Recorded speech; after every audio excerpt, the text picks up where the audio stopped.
ഒരു വസ്തുവിന് നൽകേണ്ട പലായന പ്രവേഗം താഴെ സൂചിപ്പിക്കുന്നവയിൽ എന്തൊക്കെയാണ്? വസ്തുവിന്റെ മാസ്, ഭൂമിയുടെ മാസ്, വസ്തുവിന്റെ ആരം, ഭൂമിയുടെ ആരം. എന്താണ് പലായന പ്രവേഗം എന്ന് ചോദിച്ചു കഴിഞ്ഞാൽ, ഒരു ആകാശഗോളത്തിന്റെ ഗുരുത്വാകർഷണ ബലത്തിൽ നിന്നും രക്ഷപ്പെടാൻ വസ്തുവിന് ഉണ്ടായിരിക്കേണ്ട ഏറ്റവും കുറഞ്ഞ പ്രവേഗമാണ് ഏത്? എസ്കേപ്പ് വെലോസിറ്റി അഥവാ പലായന പ്രവേഗം എന്ന് പറയുന്നത്. എന്താണ് എസ്കേപ്പ് വെലോസിറ്റി അഥവാ പലായന പ്രവേഗം എന്ന് പറഞ്ഞത്? ഒരു ആകാശഗോളത്തിന്റെ ഗുരുത്വാകർഷണ ബലം, അത് ഏതുമാവാം, ഒരു ആകാശഗോളം, അത് ഭൂമി തന്നെ ആവണമെന്ന് യാതൊരുവിധ നിർബന്ധവുമില്ല. ഭൂമിയാകാം, വ്യാഴമാവാം, ഇനി പ്ലാനറ്റ് ആവാം, സൂര്യനാവാം, എന്തും ആയിക്കോട്ടെ. അതിന്റെ ഗ്രാവിറ്റേഷണൽ ഫോഴ്സ്, എല്ലാ ഗോളത്തിനും എന്തുണ്ട്? ഗ്രാവിറ്റേഷണൽ ഫോഴ്സ് ഉണ്ട്. അപ്പൊ അതിനകത്തിൽ നിന്നും രക്ഷപ്പെടാൻ ഒരു വസ്തുവിന് ഉണ്ടായിരിക്കേണ്ട ഏറ്റവും കുറഞ്ഞ പ്രവേഗമാണ് ഏതെന്ന് പറയുന്നത്?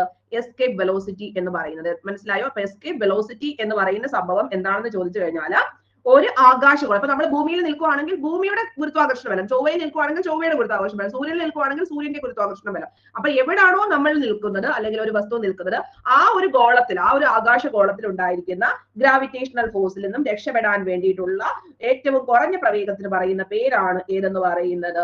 Escape velocity. അപ്പൊ അതുകൊണ്ടാണ് നമ്മൾക്ക് ചന്ദ്രനിൽ നിന്നുള്ള പലായന പ്രവേഗം എന്ന് പറഞ്ഞാൽ 2.38. അതായത് ചന്ദ്രൻ എന്ന് പറഞ്ഞിരിക്കുന്ന ആകാശഗോളത്തിൽ ഒരു വസ്തുവിന് രക്ഷപ്പെടണമെങ്കിൽ എത്ര മിനിമം സ്പീഡ് ഉണ്ടായിരിക്കണം? 2.38 ഉണ്ടെങ്കിൽ മാത്രമേ അതിനകത്ത് പാസ്, അതിന്റെ കട്ട് ഓഫ് അതാണ്. ചന്ദ്രനിൽ നിന്ന് നമ്മൾക്ക് രക്ഷപ്പെടണമെങ്കിൽ 2.38 ഭേദിച്ചെങ്കിൽ മാത്രമേ എന്തുണ്ടാവത്തുള്ളൂ? ചന്ദ്രനിൽ നിന്ന് പുറത്ത് കടക്കാൻ പറ്റത്തുള്ളൂ. അപ്പൊ സൂര്യനിൽ ഒരു വസ്തു അകപ്പെട്ടാൽ സൂര്യനിലും ആ 618 സൂര്യന്റെ എസ്കേപ്പ് വെലോസിറ്റി എന്ന് പറയുന്നത്. അപ്പൊ 618 കൂടുതൽ ഉണ്ടെങ്കിൽ മാത്രമേ സൂര്യനിൽ ഒരു വസ്തുവിന് രക്ഷപ്പെടാൻ പറ്റത്തുള്ളൂ. ക്ലിയർ? ഇനി ഭൂമിയിൽ നിന്ന്, നമ്മളിപ്പോ ഭൂമിയിൽ നിന്ന് നമുക്ക് പെട്ടെന്ന് മനസ്സിലാവുന്ന എന്താണ്? റോക്കറ്റ് ഒക്കെ വിക്ഷേപിക്കുന്ന സമയത്ത് അതിന്റെ പലായന പ്രവേഗം എത്ര കൂടിയെങ്കിൽ മാത്രമേ നമുക്ക് റോക്കറ്റ് മേപ്പോട്ട് പോകത്തുള്ളൂ? 11.2 എന്ന് പറയുന്ന ആ ഒരു കട്ട് ഓഫിനെ ഭേദിച്ചെങ്കിൽ മാത്രമേ എന്ത് ചെയ്യാൻ പറ്റത്തുള്ളൂ? ആ ഒരു എസ്കേപ്പ് വെലോസിറ്റിയിൽ നിന്നിട്ട് രക്ഷപ്പെടാൻ പറ്റത്തുള്ളൂ. അതാണ് പലായന പ്രവേഗം. അതായത് നമ്മൾക്ക് ഒരു വണ്ടിയിൽ കയറാൻ വേണ്ടിയിട്ട് മിനിമം ഉണ്ടായിരിക്കേണ്ട തുക, അല്ലെങ്കിൽ ഇത്ര രൂപ ഉണ്ടെങ്കിൽ നമുക്ക് നമ്മുടെ വീട്ടിൽ നിന്ന് രക്ഷപ്പെടാൻ പറ്റും, അല്ലെങ്കിൽ നമ്മുടെ സമൂഹത്തിൽ നിന്ന് രക്ഷപ്പെടാൻ പറ്റും, അല്ലെങ്കിൽ നിങ്ങൾക്ക് ഒരു കട്ട് ഓഫ് പറയുന്നുണ്ട്, ഇത്ര പ്രിലിംസിൽ ഇത്ര മാർക്ക്, മെയിൻസിൽ ഇത്ര മാർക്ക്. അതെല്ലാം എന്താണ്? കട്ട് ഓഫ് ആണ് ആക്ച്വലി എന്തെന്ന് പറയുന്നത്? രക്ഷപ്പെടാനുള്ള പ്രവേഗം, എസ്കേപ്പ് വെലോസിറ്റി എന്ന് പറയുന്നത്. അപ്പം സൂര്യനിൽ നിന്ന് രക്ഷപ്പെടണമെങ്കിൽ 618 മീറ്റർ പെർ അല്ല, കിലോമീറ്റർ പെർ സെക്കൻഡ് വേണം. ആൻഡ് ഭൂമിയിൽ നിന്നിട്ടാണെങ്കിൽ 11 കിലോമീറ്റർ പെർ സെക്കൻഡ് വേണം. ചന്ദ്രനിൽ നിന്നിട്ടാണെങ്കിൽ 2.38 കിലോമീറ്റർ പെർ സെക്കൻഡ്. അപ്പൊ നമ്മൾ വിചാരിക്കരുത് ഇതെല്ലാം ഭൂമിയിൽ നിന്ന് രക്ഷപ്പെടുന്നതല്ല. ഏതൊരു ആകാശഗോളത്തിനും എന്താണ്? എസ്കേപ്പ് വെലോസിറ്റി ഉണ്ടോ എന്ന് ചോദിച്ചു കഴിഞ്ഞാൽ ഉണ്ട്. അപ്പൊ ഏറ്റവും കൂടുതൽ പലായന പ്രവേഗം ഉള്ളത് ആകാശഗോളം എന്ന് പറയുന്നത് ഏതാണ്? വ്യാഴമാണെന്ന കാര്യം ഓർത്തിരിക്കുന്നതാണ്. വ്യാഴത്തിലാണ് ഏറ്റവും കൂടുതൽ പലായന പ്രവേഗം ഉള്ളത് എന്ന കാര്യം ഓർത്തിരിക്കുക. പലായന പ്രവേഗം 2.38 ആണ് വരുന്നത്. ചന്ദ്രന് 618 ആണ്. സൂര്യന് ഭൂമിയിൽ നിന്നുള്ള പലായന പ്രവേഗം 11.2 ആണ്. അത്രയും മിനിമം പഠിച്ചു വെച്ചിരിക്കണം. പിന്നെ കുറച്ച് ഉപഗ്രഹങ്ങളുടെ ഒക്കെ കൊടുത്തിട്ടുണ്ട്, അതിപ്പോ ഞാൻ പഠിപ്പിക്കുന്നില്ല. ഇനി നമുക്കിപ്പോ ഇവിടെ ഒരു പോയിന്റ്സ് ഉണ്ടായിരുന്നു, അത് നമുക്ക് SCRT അതൊന്നും അവൈലബിൾ ആയിരുന്നില്ല. ഈ ഒരു ക്വസ്റ്റ്യൻ എന്ന് പറഞ്ഞിരിക്കുന്നത് escape velocity does not depends on mass of the body as well as the direction of projection of body ആണ്. മനസ്സിലായോ?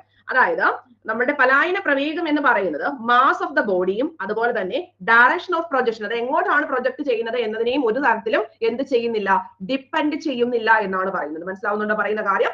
Mass of the body as well as the direction of projection of the body, അത് എങ്ങോട്ടേക്കാണ് project ചെയ്യുന്നോ ആ ബോഡിക്ക് എത്ര mass ഉണ്ടെന്നോ ആര് depend ചെയ്യുന്നതേ ഇല്ല.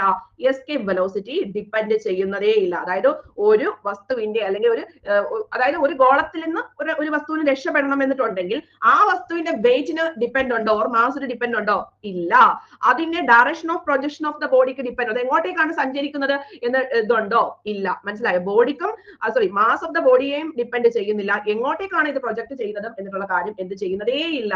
ഡിപ്പെൻഡ് ചെയ്യുന്നതേ ഇല്ല. അപ്പൊ മാസ് ഓഫ് ദ ബോഡിയെയും direction of the projection of the ബോഡിയെയും ആര് ഡിപ്പെൻഡ് ചെയ്യുന്നില്ല? Escape velocity. ബട്ട് ആരുടെ മാത്രമേ ഇത് ഡിപ്പെൻഡ് ചെയ്യുന്നുള്ളൂ? ഏത് പ്ലാനറ്റ് ആണോ ആ പ്ലാനറ്റ്. അതുകൊണ്ടാണ് ഞാൻ ആദ്യമേ പറഞ്ഞത്, ആകാശഗോളം ആയിക്കോട്ടെ, എർത്ത് ആയിക്കോട്ടെ, ചന്ദ്രൻ ആയിക്കോട്ടെ, സൂര്യൻ ആയിക്കോട്ടെ, അതിന്റെ ഉപഗ്രഹങ്ങൾ ആയിക്കോട്ടെ, എനിത്തിങ്, ഒരു ആകാശഗോളം എന്തുമായിക്കോട്ടെ, ഭൂമി ആവണമെന്ന് യാതൊരുവിധ നിർബന്ധവും ഇല്ല. അപ്പം നമ്മൾക്ക് പലായന പ്രവേഗം എന്ന് പറയുന്ന സംഭവം എന്താണ് എന്ന് ചോദിച്ചു കഴിഞ്ഞാൽ എന്തിന്റെ കാര്യം നമ്മൾ അവിടെ ആലോചിച്ചു വെച്ചിരിക്കേണ്ടതാണ്? പലായന പ്രവേഗം ആ ഗോളത്തിൽ നിന്ന്, ആ ഗോളത്തിന്റെ മാസിനെയും അതിന്റെ റേഡിയസിനെയും മാത്രമാണ്. ഓക്കെ?